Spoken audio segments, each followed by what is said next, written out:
Today we are going to discuss about a new chapter, that is phase equilibrium or phase rule. First, the state of the system in which the constituents are present in equilibrium with each other is called phase equilibrium. Okay, so I can show you an example for this also. Okay, so take this example. Here water is present inside this container. At certain point, water liquid is in equilibrium with this vapor. Okay, liquid water is equilibrium with vapor. Okay, I can show that as liquid is equilibrium with vapor. Okay, like this. So this is an example for phase equilibrium. So therefore I can say that the system in which the constituents are present in equilibrium with each other is called phase equilibrium. Okay, so here there must be two phases. Okay, for example, here there are two phases, one is vapor phase, another one is liquid phase. Okay, so these two phases are in equilibrium. In order to understand this phase equilibrium, we first need to know what is phase. Okay, so phase, it is denoted as P, a homogeneous, physically distinct and mechanically separable part of a system, and is dynamic equilibrium with the other parts or phases through the transition of substances is called phase. Okay, for example, there are certain examples are there for phases. A mixture of gases. Okay, if two gases are mixed with each other, then that gas has single phase. Okay, and two miscible liquids is also single phase. Okay, for example, you have water and milk. Okay, you add water to the milk, the two liquids are miscible. Okay, therefore they mix with each other, they form homogeneous solution, therefore that is what, single phase. So two immiscible liquids, for example, uh, two immiscible liquids, for example benzene and water. Okay, I can show you that benzene and water.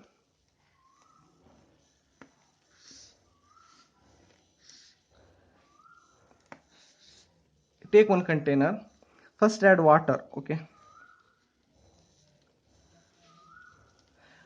along that you add benzene.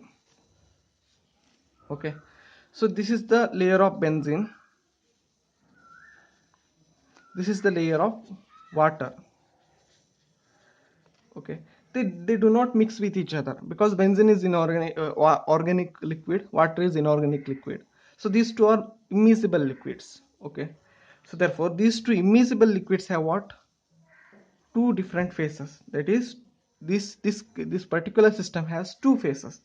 Okay, uh, another example I can show you as water and sugar. Okay, you take one container, add water and add some sugar to this. Okay, add sugar, so sugar is completely dissolved in water after some time. Okay, thus it forms homogeneous solution. Okay, sugar forms homogeneous solution with water, so this has only one phase. Consider this chemical reaction, that is CaCO3 solid gives rise to CaO solid plus CO2 gas. So this has three phases. One is this solid phase, another one this solid phase, another one is this solid phase. Alloys, consider alloys. Alloys means mixture of two metals. Okay, homogeneous mixture of two metals, alloys. So but since alloys are homogeneous mixture, so therefore it has single phase. So this is all about phase. Okay, now let us discuss about the component.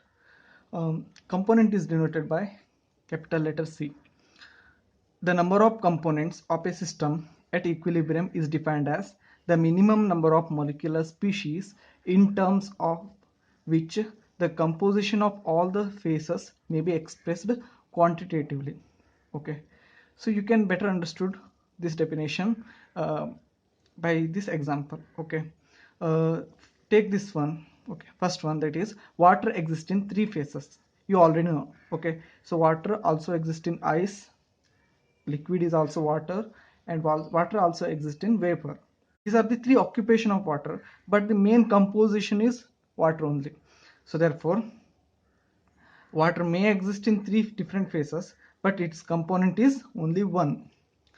So take this another example. Second one, that is sulfur exists in four phases, that is sulfur rhombic, sulfur monoclinic, sulfur liquid, and sulfur vapor. So but what is the main component? The main component is nothing but sulfur only. Okay, so therefore number of component is equal to 1. So this is about component. So now you are going to find out the number of component. So you can also write the component as C is equal to N minus E. This is the another formula where N is equal to number of chemical species, E is the number of independent equations relating the concentration of the N species. So now let us calculate the number of component. Okay, so questions appears like this, okay, in exams. So first you have to write the chemical reaction. Okay, so what happens when this NaBr reacts with KCl. So when NaBr reacts with KCl, it forms what? NaCl and KBr. Okay, so now first you have to write number of chemical species. How many chemical species are there in this reaction? So this is 1, this is KCl is 2, NaCl is 3, and KBr is 4, and here H2O is 5. So there are 5 chemical species are there in this chemical reaction. So therefore value of N is equal to 5. So there is only one equation. Okay, so this is the only one equation. So therefore equation is 1. Now by using this formula, that is C is equal to N minus E, you can write it as value of N is 5 minus value of E is 1. So 5 minus 1 is equal to 4. So therefore the component of this reaction is 4. So this is how you can calculate the component. Example, take KCl and NaCl in presence of water. So there is no specific reaction for this. Why? Because both are salt here. There is no reaction takes place between KCl and NaCl. There is no reaction takes place. Okay, if you put KCl and NaCl salt in water, so there is no reaction occurs. Okay, so just ions are dissociates in water. That's only happens. Okay, so but reaction doesn't takes place. So therefore there is no equation. So therefore equation value of E is equal to 0. And how many number of chemical species are there here? So there are 3 chemical species are there, that is KCl, NaCl and water. There are 3 chemical species are there. Therefore value of N is equal to 3. Now you apply the formula, so you will get answer 3, that is 3 minus 0 is equal to 3.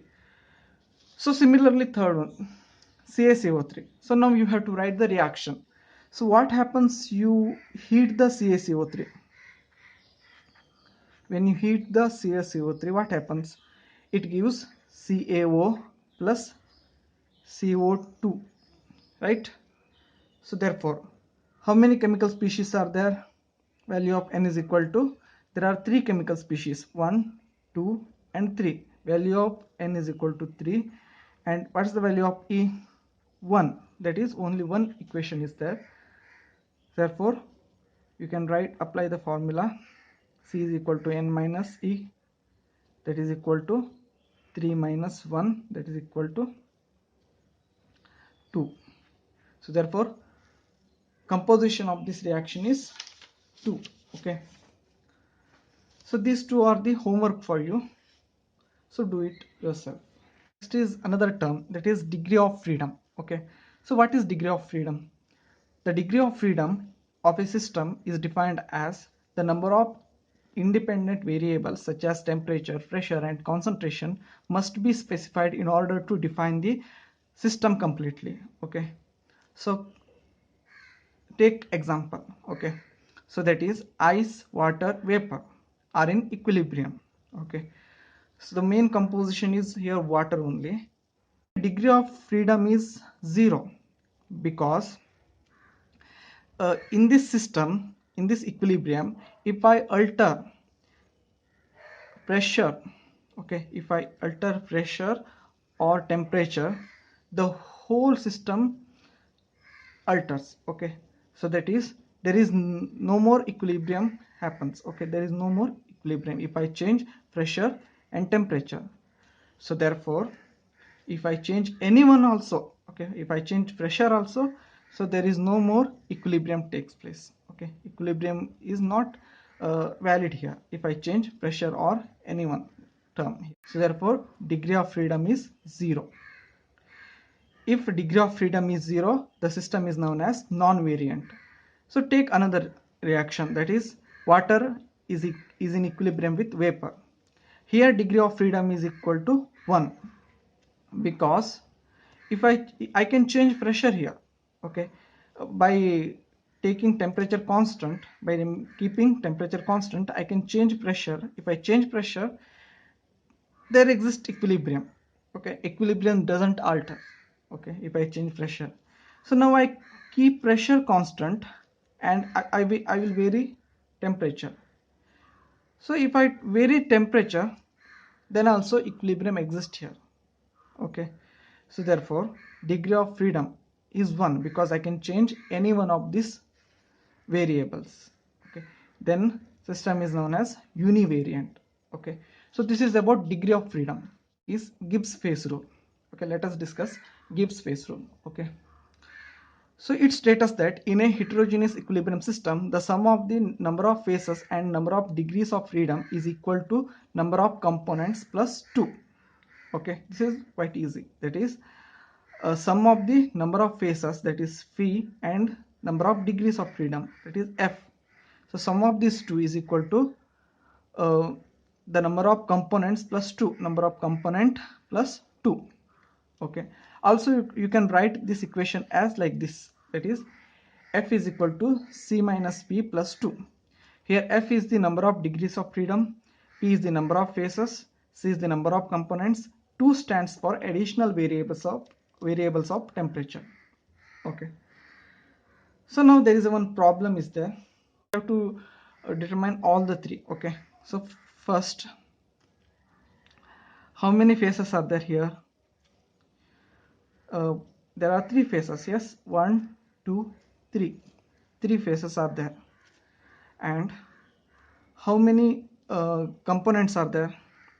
So components, to find the components, there is one formula I have already shown you,